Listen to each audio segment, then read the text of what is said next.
El gasping o la respiración agónica es una respiración falsa. No la confundas con una respiración normal. Estás ante una parada cardíaca. Pueden haber convulsiones.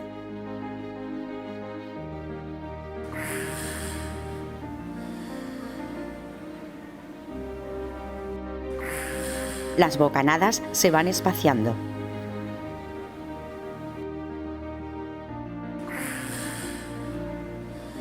Inicia inmediatamente la reanimación como si no respirase.